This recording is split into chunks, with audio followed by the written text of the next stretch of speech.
Morning students, हम class start करते हैं हमारी। देखो हम लोग पढ़ रहे थे प्लाज्मा मेम्ब्रेन की प्रॉपर्टीज़, इसके बारे में हम लोग पढ़ रहे थे। तो इसमें हम जो टॉपिक लेके चल रहे थे वो था परमिएबिलिटी यानी पारगम्यता। ठीक है, परमिएबिलिटी यानी कि पारगम्यता। अब इस पारगम्यता का अर्थ क्या होता है, यानी कि जो प्लाज्मा मेम्ब्रेन होती है, जो प्लाज्मा कला होती है, ये अपने अंदर से होके पदार्थों के आवागमन में सहयोग करती है, उनके ऊपर नियंत्रण रखती है। ये प्रक्रिया गुण होता है प्लाज्मा मेम्ब्रेन का। ये जो प्रॉपर्टी है प्लाज्मा मेम्ब्रेन की, ये कहलाती है क्या? परमिएबिलिटी यानी कि पारगम्यता। ठीक है ना। इसमें हमने सबसे पहला टॉपिक पढ़ा था वो था ऑस्मोसिस यानी परासरण। जो पहला टॉपिक इसमें हमने पढ़ लिया था वो था परासरण यानी कि ऑस्मोसिस। ऑस्मोसिस एक बार मैं फिर से रिपीट कर देता हूँ। ऑस्मोसिस क्या होता है? It is the movement of solvent molecules across the semi permeable membrane from their high concentration to low concentration. यानी कि किसी भी अर्ध पारगम्य झिल्ली में से होकर के विलायक के अणुओं का गुजरना, ठीक है, अपनी उच्च सांद्रता से निम्न सांद्रता की ओर, ये कहलाता है परासरण यानी कि ऑस्मोसिस। सेकंड टॉपिक इसमें हम आज उठाने जा रहे हैं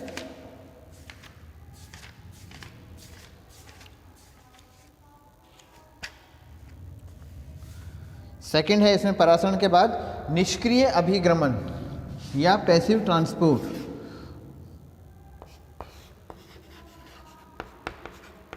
पैसिव ट्रांसपोर्ट या निष्क्रिय अभिगमन या विसरण भी इसे बोल दिया जाता है। अभिगमन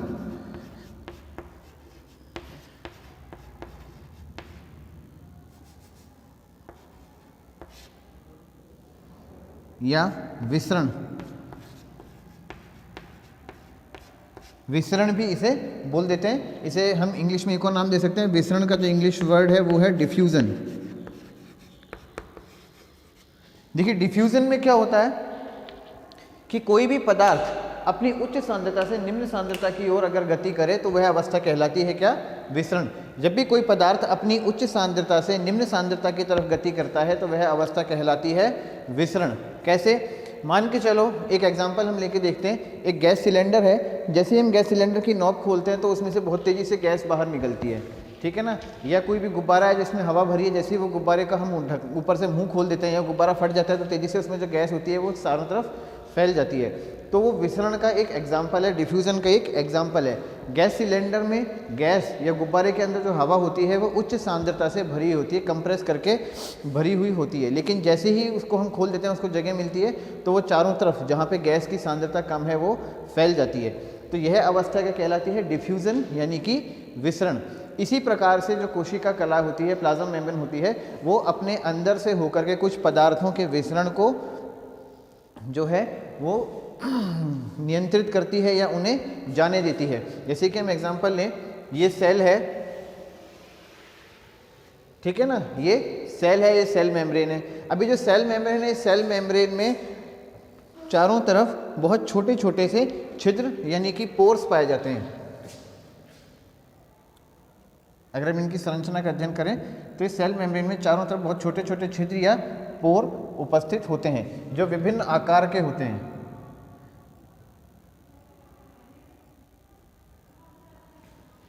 खाली स्थान होते हैं, पोर्स होते हैं या छिद्र होते हैं जो विभिन्न आकार के होते हैं। लगभग 7 एंगस्ट्रॉम साइज से लेकर के 10 एंगस्ट्रॉम तक के साइज के जो पोर्स हैं ये पाए जाते हैं। ये पोर्स दोनों तरह के हो सकते हैं, पॉजिटिव चार्ज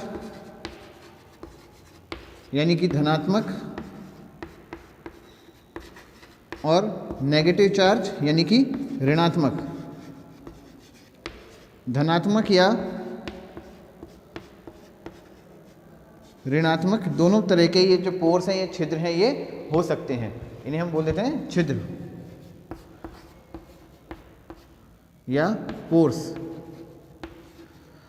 ऐसे अणु जिनका आकार इन छिद्रों के आकार से छोटा है, ऐसा कोई भी अणु जिनका आकार इन छिद्रों के आकार से छोटा है, वो अणु इन छिद्रों में से होकर के दूसरी तरफ निकल जाते हैं, ठीक है ना। कोई भी अणु जिसका आकार इन छिद्रों के आकार से, इन पोर्स के साइज से छोटा होता है, ऐसे मॉलिक्यूल्स इन पोर्स को क्रॉस करके, इन छिद्रों को पार करके दूसरी तरफ पहुंच जाते हैं। और यह किस प्रक्रिया के थ्रू होता है? यह होता है विसरण की प्रक्रिया, यानी कि हमेशा अपनी उच्च सांद्रता से निम्न सांद्रता की तरफ जो है अणु वो जाते हैं। जैसे कि हम एग्जांपल लें, उदाहरण लें, कोई भी गैस का अणु है जो जैसे कार्बन डाइऑक्साइड है, जिसकी सांद्रता कोशिका के अंदर ज़्यादा है और कोशिका के बाहर उसकी सांद्रता कम है, तो जहाँ पे सांद्रता ज़्यादा होती है वहाँ पे ये अणु लगातार अपनी गतिज ऊर्जा की वजह से, यानी कि अपनी काइनेटिक एनर्जी की वजह से कोशिका की मेम्ब्रेन के ऊपर, जो प्लाज्मा मेम्ब्रेन है उसके ऊपर टक्कर मारते रहते हैं। तो जहाँ पर भी इनको टक्कर मारते मारते स्थान मिल जाता है, ठीक है ना, वो पोर्स इनको नज़र आ जाता है, तो पोर्स में से ये क्रॉस करके दूसरी तरफ आ जाते हैं। ठीक उसी तरह से अगर हम बाहर की बात करें, बाहर ऑक्सीजन की कंसंट्रेशन अधिक है और अंदर ऑक्सीजन की कंसंट्रेशन कम है। बाहर की तरफ ऑक्सीजन की सांद्रता ज़्यादा है, अंदर की तरफ ऑक्सीजन की सांद्रता कम है।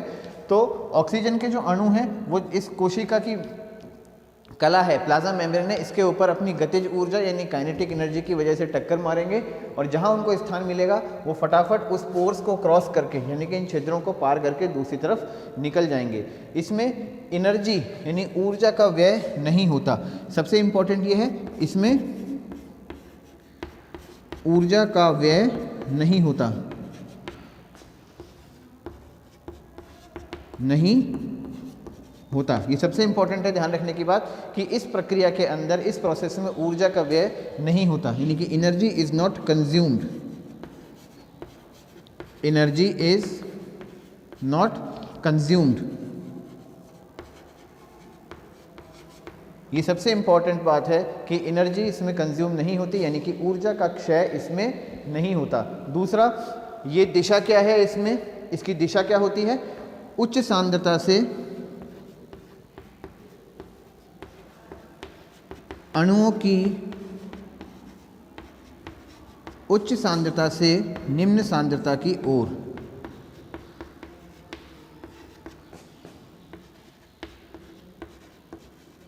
निम्न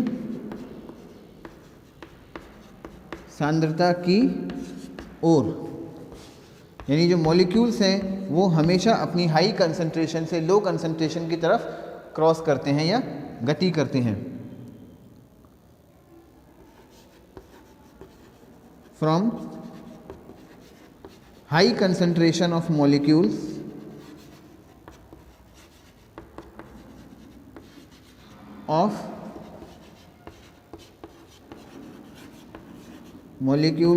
to low concentration। और सबसे इम्पॉर्टेंट बात यहाँ पे ये ध्यान देने की है कि केवल वही अणु पार कर पाएंगे जिनका आकार इन छिद्रों के आकार से छोटा है, ठीक है ना। केवल वही मॉलिक्यूल्स जो हैं वो क्रॉस कर पाते हैं। Only those molecules can cross whose size is less than these the pores, ठीक है। सबसे इंपॉर्टेंट बात यह है कि केवल वही अणु क्रॉस कर पाएंगे, पार कर पाएंगे जिनका आकार इन छिद्रों के आकार से छोटा होता है। एक बार फिर से मैं रिपीट कर रहा हूँ, only those molecule can cross the plasma membrane whose size is less than the size of the pore. ये चौथी बात इसमें क्या है कि अगर कोई अणु ऋणात्मक चार्ज वाला है तो वो धनात्मक चार्ज वाले पोर से क्रॉस करेगा। अगर कोई अणु धनात्मक चार्ज वाला है तो ऋणात्मक चार्ज वाले पोर से क्रॉस करेगा। तो ये दो तीन बातें हैं। पैसिव ट्रांसपोर्ट इसको इसलिए बोलते हैं निष्क्रिय अभिगम, क्योंकि इसमें ऊर्जा का क्षय नहीं होता। बिना ऊर्जा के उपयोग के ही अणु जो होते हैं वो क्रॉस कर जाते हैं। विसरण की प्रक्रिया द्वारा क्रॉस करते हैं। विसरण की प्रक्रिया एक ऐसी प्रक्रिया होती है जिसमें कोई भी अणु अपनी उच्च सांद्रता से निम्न सांद्रता की ओर गति करता है, यानी कि कोई भी मॉलिक्यूल अपनी हाई कंसंट्रेशन से लो कंसंट्रेशन की ओर जब मूव करता है तो वह अवस्था कहलाती है क्या? विसरण, यानी कि डिफ्यूज़न, ठीक है ना। तो यहाँ पर भी जो मॉलिक्यूल्स का कंसंट्रेशन, अगर सेल के अंदर कंसंट्रेशन ज़्यादा है, अगर साइटोप्लाज्म में या कोशिका द्रव्य में किसी अणु की सांद्रता ज़्यादा है, कंसंट्रेशन अगर ज़्यादा है किसी मॉलिक्यूल की, और आउटसाइड द साइटोप्लाज्म यानी कोशिका द्रव्य के बाहर अगर सांद्रता कम है, कंसंट्रेशन कम है, तो वो मॉलिक्यूल अंदर से बाहर की तरफ आ जाएगा। ठीक इसी तरह से उल्टा होगा, अगर बाहर किसी मॉलिक्यूल की कंसंट्रेशन ज़्यादा है तो वो बाहर से अंदर की तरफ चला जाएगा, यानी कि बाहर किसी अणु की सांद्रता अगर कम है, ज़्यादा है, तो वो बाहर से अंदर की तरफ क्रॉस कर जाएगा, पार कर जाएगा और इसमें ऊर्जा का अपव्यय नहीं होता, क्योंकि साधारण परासरण ऑस्मोसिस यानी विसरण की प्रक्रिया के द्वारा गति होती है। ठीक है ना। और केवल वही मॉलिक्यूल्स इसमें क्रॉस करते हैं जिनका आकार अपने छिद्र के आकार से छोटा होता है। तो ये अवस्था कहलाती है क्या? पैसिव ट्रांसपोर्ट या डिफ्यूजन, यानी कि निष्क्रिय अभिगमन या विसरण। तीसरा प्रकार का 2 हो गए हमारे। अब हम थर्ड टाइप के देखते हैं।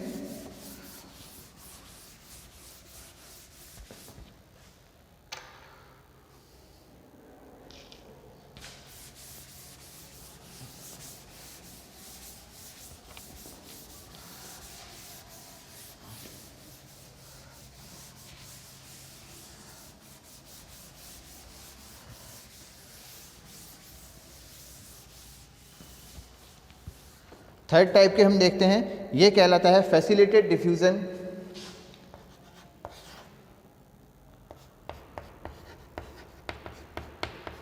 फैसिलिटेटेड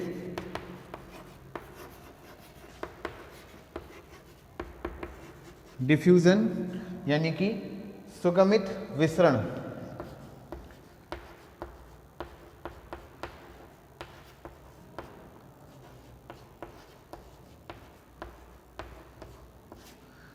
फैसिलिटेटेड डिफ्यूजन यानी सुगमित विसरण। पहले हम इस शब्द का मतलब समझते हैं। ये क्या है? डिफ्यूजन है, यानी कि विसरण है। तो विसरण अगर है तो इसका मतलब साफ है कि हमेशा अपनी उच्च सांद्रता से निम्न सांद्रता की तरफ ही गति होगी। अगर विसरण शब्द आ रहा है, डिफ्यूजन शब्द आ रहा है, तो इसका मतलब साफ है कि गति जो होगी हमेशा अपनी उच्च सांद्रता से निम्न सांद्रता की तरफ ही होगी। ठीक है ना। और डिफ्यूजन आ रहा है तो इसका मतलब ऊर्जा का व्यय उसमें भी नहीं होता, एनर्जी यहाँ पर भी कंज्यूम्ड नहीं होती। लेकिन अब सबसे बड़ी बात क्या है ये बताइए। फैसिलिटेटेड यानी सुगमित। सुगमित का क्या अर्थ है हम ये समझते हैं। देखिए, जो मॉलिक्यूल्स का साइज छोटा है पोर से वो तो आराम से क्रॉस कर जाते हैं, लेकिन जिन मॉलिक्यूल्स का साइज पोर से छोटा नहीं है या बड़ा है, उन मॉलिक्यूल्स को क्रॉस करने के लिए कुछ ना कुछ अलग तरीका सेल ने या प्लाज्मा मेम्ब्रेन ने या कोशिका कला ने डिज़ाइन कर रखा है।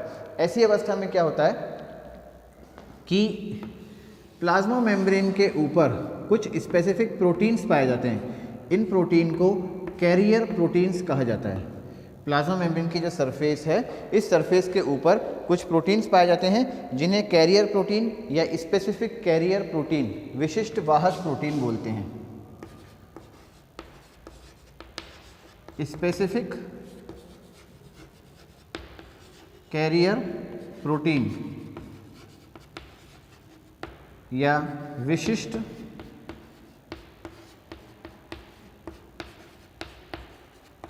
वाहक प्रोटीन ये कहलाते हैं। स्पेसिफिक कैरियर प्रोटीन या विशिष्ट वाहक प्रोटीन ये कहलाते हैं। कुछ मॉलिक्यूल्स जिनको क्रॉस करना होता है लेकिन वो पोर्स में से होकर के या छिद्रों में से होकर के दूसरी तरफ नहीं जा सकते, ऐसे मॉलिक्यूल जिनका साइज बड़ा है वो क्या करते हैं, इन स्पेसिफिक कैरियर प्रोटीन से विशिष्ट वाहक प्रोटीनों से आकर के जुड़ जाते हैं, इनसे आकर के जुड़ जाते हैं। ठीक है ना। और ये जो कैरियर प्रोटीन्स हैं इन्हें परमीएज भी कह दिया जाता है।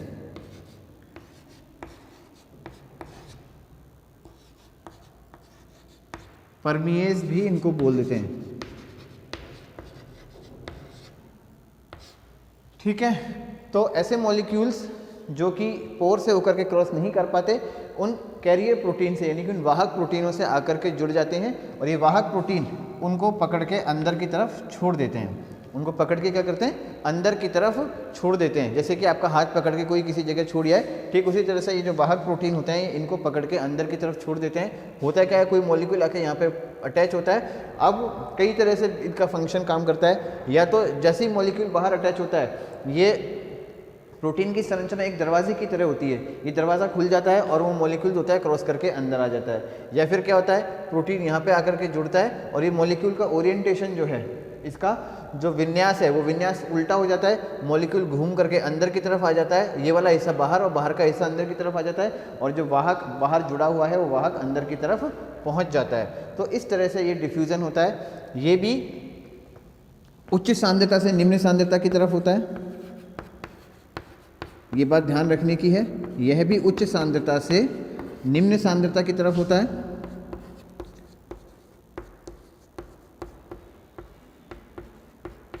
हमेशा from high concentration to low concentration,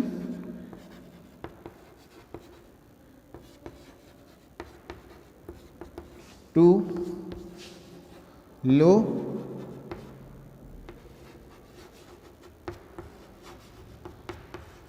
concentration, ये भी कंसंट्रेशन ही है, इसको मैंने शॉर्ट में लिख दिया है, ठीक है ना। दूसरा यह है हाईली सेलेक्टिव होता है। पहले हम एक बार लिख लेते हैं, ऊर्जा का व्यय नहीं होता, ऊर्जा का व्यय नहीं होता,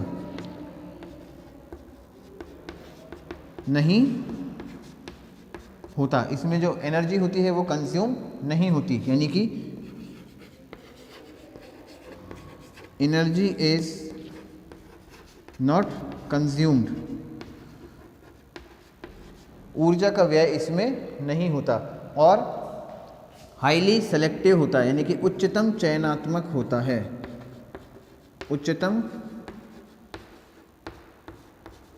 चयनात्मक, हाईली सेलेक्टिव होता है,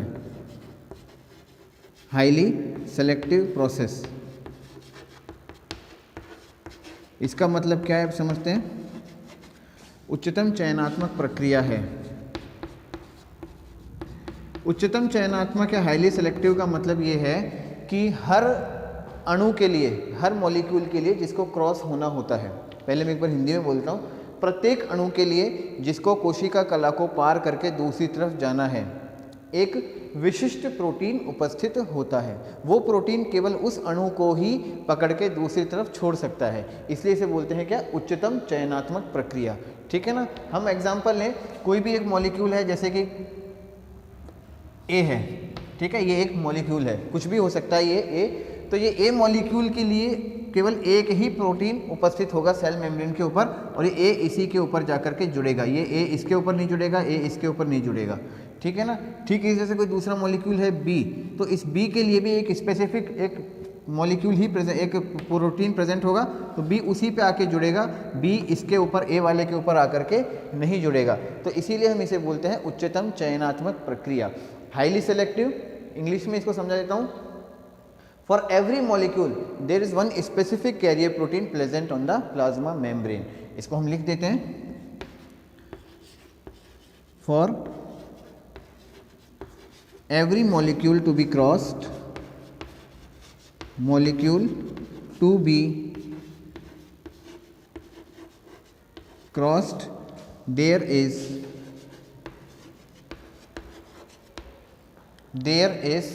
specific carrier protein, specific carrier protein present on plasma membrane।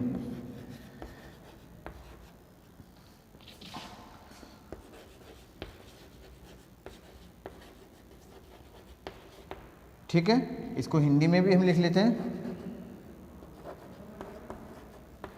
प्रत्येक आवागमन करने वाले, आवागमन करने वाले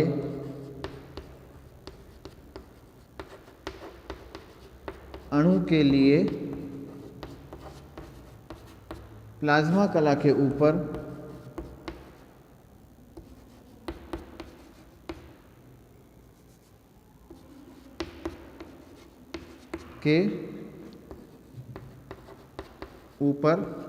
एक विशिष्ट वाहक प्रोटीन होता है, विशिष्ट वाहक प्रोटीन होता है।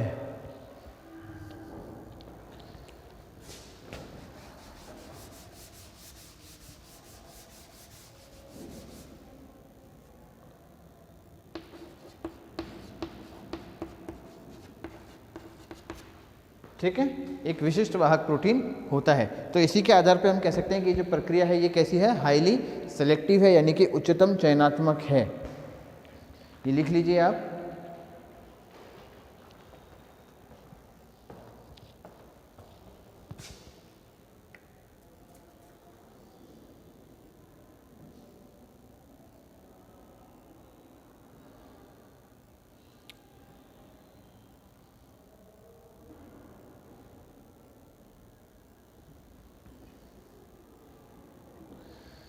ये जो कैरियर प्रोटीन्स हैं, ये जो हमने विशिष्ट वाहक प्रोटीन्स की नाम दिया था, इनको चयनात्मक चैनल यानी कि सेलेक्टिव चैनल भी बोल दिया जाता है।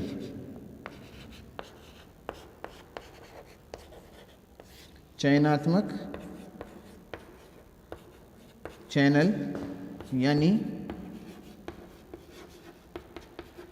सेलेक्टिव चैनल भी इनको बोल दिया जाता है। ठीक है, ठीक है,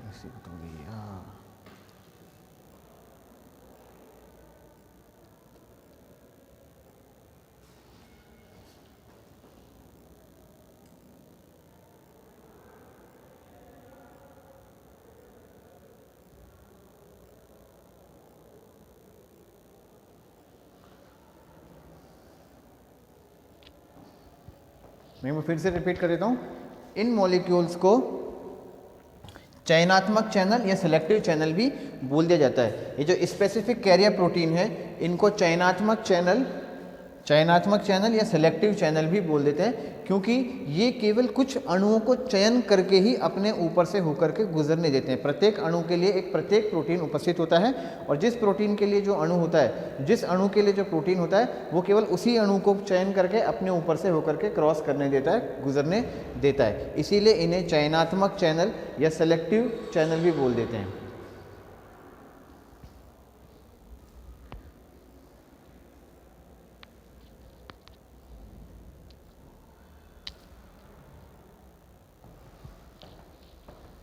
आगे चलते हैं अब हम।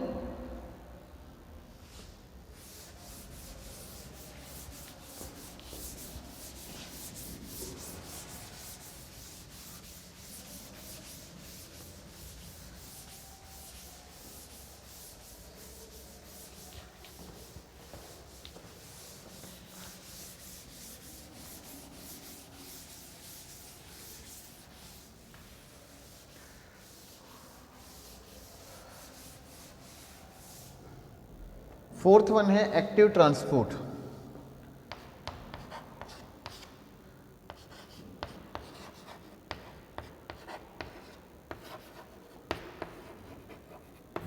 चौथा है एक्टिव ट्रांसपोर्ट यानी कि सक्रिय अभिगमन।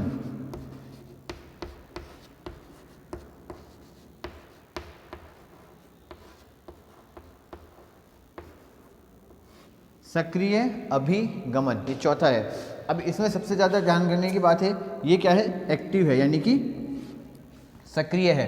तो अब देखो, इसमें हमेशा मॉलिक्यूल्स अपनी लो कंसंट्रेशन से हाई कंसंट्रेशन की तरफ जाते हैं। Every molecule which cross through the active transport always cross through from its low concentration to high concentration. प्रत्येक अणु अपनी निम्न सांद्रता से उच्च सांद्रता की तरफ गति करता है। जैसे हम मान लें अंदर सोडियम आयन है, अंदर की तरफ इनकी सांद्रता कम है, बाहर की तरफ इनकी सांद्रता ज़्यादा है।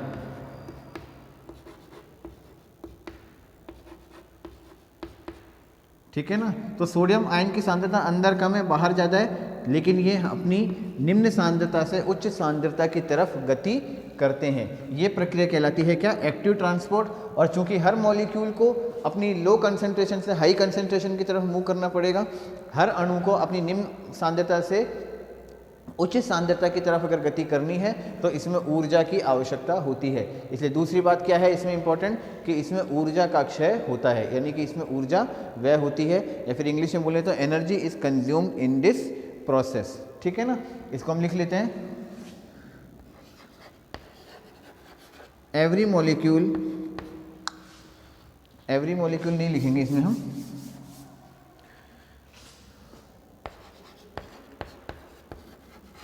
molecules cross through its low concentration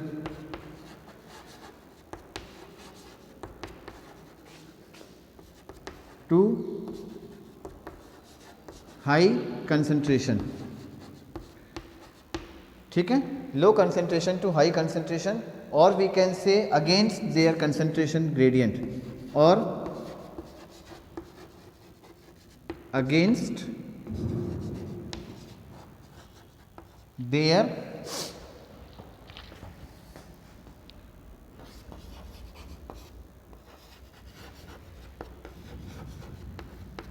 concentration gradient.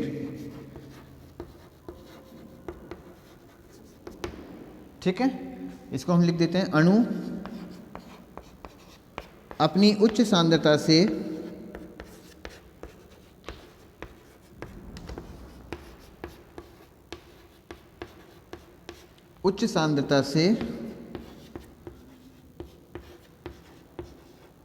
निम्न सांद्रता की तरफ गति करते हैं, निम्न सांद्रता की तरफ, यानी सांद्रता प्रवणता के विपरीत दिशा में गति करते हैं, यानी सांद्रता प्रवणता के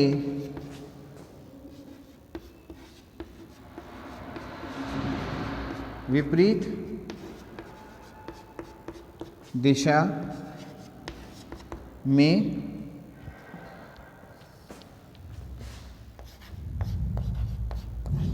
गति करते हैं। सांद्रता प्रवणता के विपरीत दिशा में गति करते हैं। इसमें ऊर्जा का क्षय होता है। ऊर्जा का क्षय कैसे होता है? एक गुब्बारे के अंदर अगर हम हवा भरें और गुब्बारे को फोड़ के उसमें से हवा निकालें, दोनों बातों में फ़र्क है। गुब्बारे को अगर आप फोड़ के या गुब्बारे का मुंह खोल के उसमें से हवा बाहर निकालोगे तो उसमें आपको कोई एनर्जी कंज्यूम नहीं करनी पड़ेगी। गुब्बारे का ढक्कन खोला, मुंह खोला, फटाफट हवा जो है बाहर निकल गई। क्यों? क्योंकि गुब्बारे के अंदर जो हवा भरी थी उसकी सांद्रता ज़्यादा थी और बाहर कमरे के अंदर हवा की सांद्रता कम है। ठीक है ना, तो गुब्बारे के अंदर से हवा निकल के बाहर चारों तरफ फटाफट फैल जाएगी। ये प्रक्रिया कहलाती है विसरण, यानी कि डिफ्यूज़न। सिलेंडर के अंदर गैस भरी है, जैसे हम सिलेंडर की नॉब खोल दें तो सिलेंडर में से गैस निकल के तुरंत बाहर आ जाएगी। क्यों? क्योंकि सिलेंडर के अंदर जो गैस के मॉलिक्यूल्स हैं, अणु हैं, उनकी कंसंट्रेशन, उनकी सांद्रता ज़्यादा है, जबकि बाहर कमरे के अंदर जहाँ सिलेंडर रखा है वहाँ गैस के अणु की सांद्रता कम है, तो गैस तुरंत निकल के बाहर आ जाएगी और चारों तरफ फैल जाएगी। तो ये तो क्या है? उच्च सांद्रता से निम्न सांद्रता की तरफ गति करना, जिसमें ऊर्जा का क्षय नहीं होता, एनर्जी कंज्यूम नहीं होती। दोनों ही एग्जाम्पल में आपने देख लिया, एनर्जी कंज्यूम नहीं होगी। ठीक उसके उलट अगर आप गुब्बारे के अंदर हवा भरना चाह रहे हो तो क्या होगा? गुब्बारे के अंदर हवा अगर आप भरना चाह रहे हो तो इसका मतलब क्या है कि हम अणुओं को उनकी निम्न सांद्रता से उच्च सांद्रता की तरफ गति करवा रहे हैं। अगर सिलेंडर के अंदर भी अगर हम गैस भरना चाह रहे हैं तो हम सीधे तौर पे नहीं भर सकते, उसके लिए भी हमें मशीन की ज़रूरत पड़ेगी जो एनर्जी को कंज्यूम करेगी। गुब्बारे के अंदर अगर हम हवा भरना चाह रहे हैं तो उसके लिए भी हमें ताकत लगानी पड़ेगी, वहाँ भी हमारी ऊर्जा कंज्यूम होगी। तो ठीक इसी तरह से जब भी कोई अणु अपनी निम्न सांद्रता से उच्च सांद्रता की तरफ गति करता है, ठीक है ना, तो वो उसका मतलब क्या है कि वो साधारण प्रक्रिया द्वारा गति नहीं कर रहा, वो अणु को गति करने के लिए या क्रॉस करने के लिए या कोशिका झिल्ली को पार करने के लिए, प्लाज्मा मेम्ब्रेन को क्रॉस करने के लिए एनर्जी बाहर से लेनी पड़ती है। तो इसमें एनर्जी कंज्यूम होती है। इस प्रक्रिया के अंदर ऊर्जा का क्षय होता है या ऊर्जा व्यय होती है। तो एक्टिव ट्रांसपोर्ट में दूसरी सबसे इंपॉर्टेंट बात जो है ध्यान रखने की वो ये है कि इसमें एनर्जी कंज्यूम होती है, ऊर्जा का व्यय होता है। और ये ऊर्जा का व्यय क्यों होता है? क्योंकि ये ऊर्जा जो है वो विसरण बलों को रोकने का कार्य करती है। साधारण तौर पे अगर इस तरह की स्थिति होगी तो विसरण का बल क्या करेगा? सोडियम आयन को बाहर से अंदर की तरफ ले जाने की कोशिश करेगा, लेकिन हम उसको तो रोक रहे हैं और अंदर से बाहर ला रहे हैं सोडियम आयन को। तो इस विसरण बल को रोकने के लिए ऊर्जा का क्षय इस प्रक्रिया के अंदर होता है। ये दूसरी सबसे इंपॉर्टेंट बात है कि इस प्रक्रिया के अंदर एनर्जी कंज्यूम होती है। मैं इसको हटा रहा हूँ।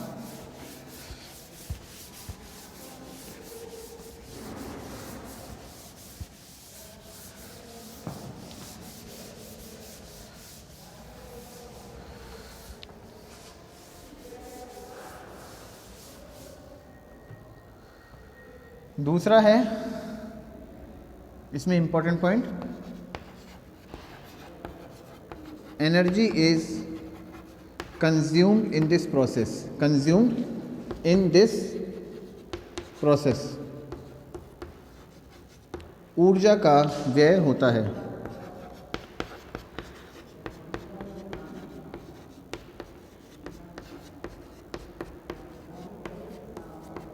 ऊर्जा का व्यय होता है। यह ऊर्जा, this energy is used to check diffusion forces, is used to control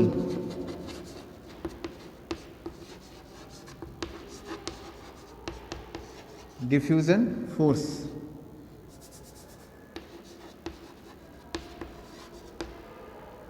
यह ऊर्जा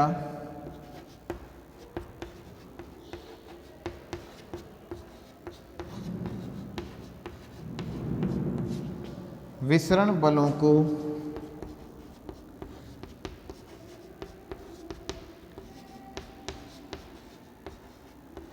रोकने के काम आती है,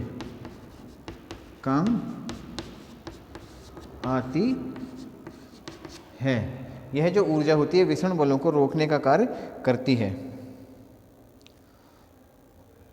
ठीक है ना। इसका एग्जाम्पल है sodium potassium pump. Sodium potassium pump, इसका एग्जाम्पल है सोडियम पोटेशियम पंप। इस पंप के थ्रू पोटेशियम, सोडियम जो है वो अंदर से बाहर की तरफ जाते हैं और पोटेशियम जिनकी कंसंट्रेशन अंदर ज़्यादा है और बाहर कम है, वो पोटेशियम जो है वो बाहर से अंदर की तरफ आते हैं। पोटेशियम जो है वो बाहर से अंदर की तरफ आते हैं। यह है सोडियम पोटेशियम पंप।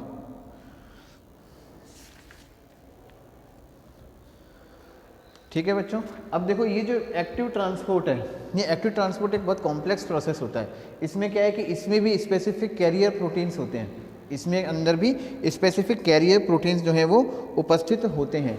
तो ये जो कैरियर प्रोटीन्स होते हैं इन मॉलिक्यूल्स के साथ एक कैरियर प्रोटीन कॉम्प्लेक्स बना लेते हैं और कॉम्प्लेक्स बनने के बाद उसमें एनर्जी कंज्यूम होती है और उनकी जो रोटेशन होती है या उनका जो ओरिएंटेशन होता है वो बदल जाता है और मॉलिक्यूल्स बाहर से अंदर की तरफ या अंदर से बाहर की तरफ आ जाते हैं। ये सारी डिटेल्स जो है हम जब transport across the plasma membrane पढ़ेंगे वहाँ पर पढ़ेंगे कि एक्टिव ट्रांसपोर्ट कैसे होता है, इसके क्या क्या एग्जाम्पल हैं और दूसरा इसकी क्या क्या इम्पॉर्टेंस है।